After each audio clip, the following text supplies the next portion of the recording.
Hey guys, in this video, we'll be covering the Payments tab. Now once you click on this, the first thing you'll see is the Invoices section. But before we jump into that, I want to draw your attention to a couple of key things that are important. First is integrations, which you can find on the top right side of your screen. Once you click on that, it'll show you a list of payment processors. Now, it does include a few popular ones like Stripe, PayPal, and Authorize.net.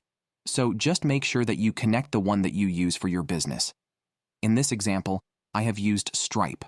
So once that's connected, then we'll be able to use all the other options that are made available to us over here. Now we do have another Settings tab, so there are a couple of key settings here. The first one is Receipts. Now if you want to enable automatic sales receipts for any kind of payments, you can. And you can also decide on the format. You can customize the title and add a prefix so that anytime a customer receives a receipt, it will have this prefix and then the start number. So feel free to do that. And you can also customize the email template. So if you do a default one, of course it will come with the system-generated parameters. But if you create a customized template under Marketing and Email Templates, you can actually switch that out here. And once you hit Save, you will receive customized receipts with your own templates. Then we do have the taxes option here. So you can click on Add Tax here, add the name of the tax, decide the percentage, add in the description, and then also add your tax ID number. So if you want to add taxes to any kind of payments that you take from your customers, you can add the taxes here. Now that we have gone over settings and integrations, I want to go to the next important tab that we have, which is Products. So before we use the invoices and proposals and estimates, we have to make sure that we have products inside our system so that we can add it into our invoices, proposals, and anything of those sorts. So you can create products, but if you have Stripe connected, you have a couple of options.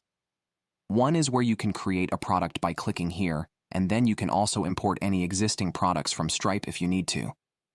In order to create a new product, you will just click on this button right here and then add in a name, let's say marketing services or something like that. You can also add in the description, then also add a logo to make it more customized. And then we have to select a product type, which is it a service or is it a physical good? So in this case, I'm just going to choose service right here. And then one of the key elements here is what type of product will it be? Is it a one-time product for let's say $100 or something? Or is it going to be a recurring fee which will be charged to the customer? So let's say it's a $1,000 recurring fee for a service. You can also define the billing period. And if you want to give away a trial for, let's say 10 days or something, you can also do so, which is really powerful. And then you can also add the number of payments that you would like to have in this. So let's say it's a 6-month service. You can add the number of payments. And then if you also want to charge a setup fee on top of the recurring fee that you have, you can add that here. Now, once you're happy with all this, just click on Save here, and it will create a product that you can start using in your invoices, products, landing pages, websites, and all that stuff. Now that we have a few products here, let's head over to the Invoice section by clicking on All Invoices. So this is a kind of dashboard for invoices, where you can track the status of different invoices that you've sent. And you can create new invoices here as well. Now if you want to create an invoice, you can click on the New button here, and it allows you to choose between two kinds of invoices. So this is a one-time invoice that you can use as well as a new recurring template. Let's say, if you want to charge somebody for a subscription model, you can choose a recurring template. Now before we select any of these options, if I head over to Invoices and go to Templates, this is where you can create templates for any kind of invoice that you will create in the future. So as you can see, I've created an invoice here. If I open that right now, you can see that it has a product and you can also add products here. Let's say this is the product that I want to charge for. It also has a price built in, which can be created under Products in the Payments tab. And then you can also add some more text if you'd like to. Once you are satisfied, just hit Save, and then you can use this template. So you can either use it from here, or if I go back here and click on the 3 dots next to this template, and then you would select Use One Time or Use Recurring. So there's only two kinds of invoices right now. One time basically allows you to bill somebody one time. And for the recurring invoice, of course, you can set up a frequency. So let's say I'm ready to send an invoice to somebody, I will add a contact under Bill To. So this is where I will select a contact. Once that's done, I'll just make sure that I have all the items I need here. If you need to add some more, you can add more items here. Once you are satisfied with all this, you can rename the invoice to anything you like. So I'll rename it to the customer's name-invoice. Then you can either save it or you can send it as well. So if I send it, it will give you a couple of options. So you can either send the invoice via both email and text, or you can just choose one of these. And we also have the option to choose if the payment mode is test or live. So let's say you're only testing this for yourself. You can just keep it set to test and then send the invoice so that you can try it out from your side to see if it's working. But of course, if you're sending it to an actual customer, just make sure that it is live before you hit send invoice. Once you have sent the invoice, it will start appearing up here so you can see the status. And once the customer pays, it will be marked as paid. Then the next option we have is proposals and estimates. Now this also has a templates option. So if you want to create some pre-made templates that can be helpful later on, you can create new templates here. And once you click here, so this is the new template.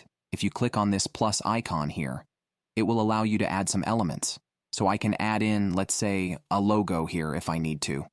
You can click on this media icon here and upload your logo. Now, because my logo is white and I prefer to have like a dark lit page, what I can do is click on these three dots here, then click on page properties, and then I can customize the color of this template. Let's go with the black one right here. And then the next item I want to add is the most important one, which is the product list. So if I drag that here, it will add a space for a product list where I can add different products. And then I can also customize the color of this whole thing. And then I have to add items here. So I'm going to add the product here and keep the same price. Next, you can add some text at the bottom if you need to.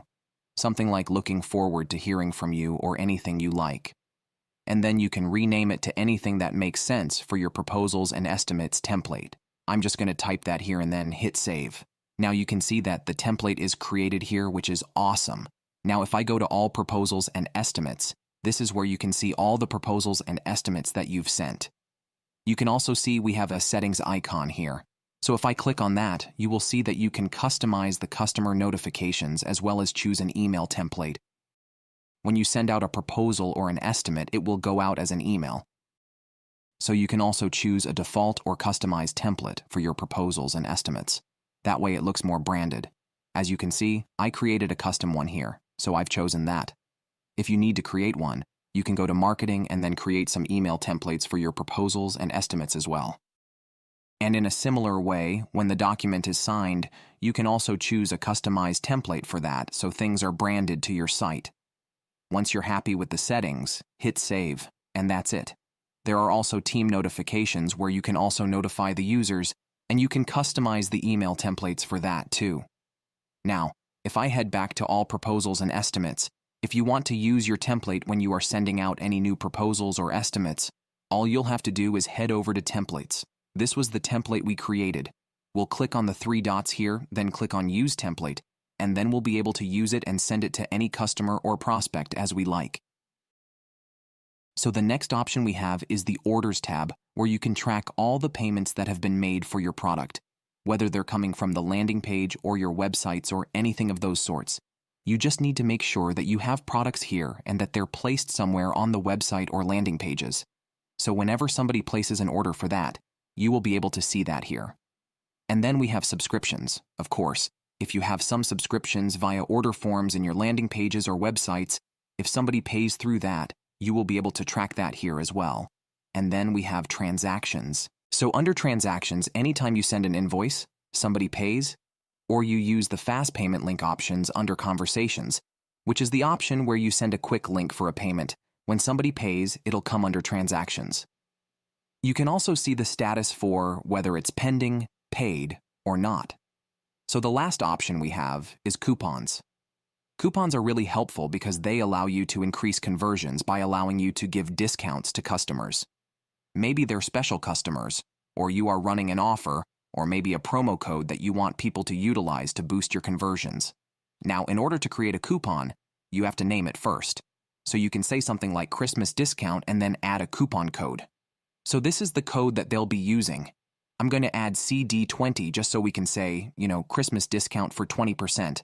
Then you can select the coupon type. Is it going to be a percentage discount or a fixed one? So let's go with percentage for now, and I'm going to enter 20%. Next, we have a required field here, which is the start date on how soon do you want people to use it. So I'm going to start it on this date. And then you can also choose a start time and end date as well, if you need to.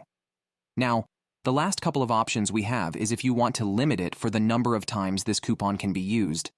Let's say you only want it to be used for the first 50 people so that it can only be used 50 times. And then you can also limit it to selected products. So let's say you don't want to give this coupon or percentage off on all the products.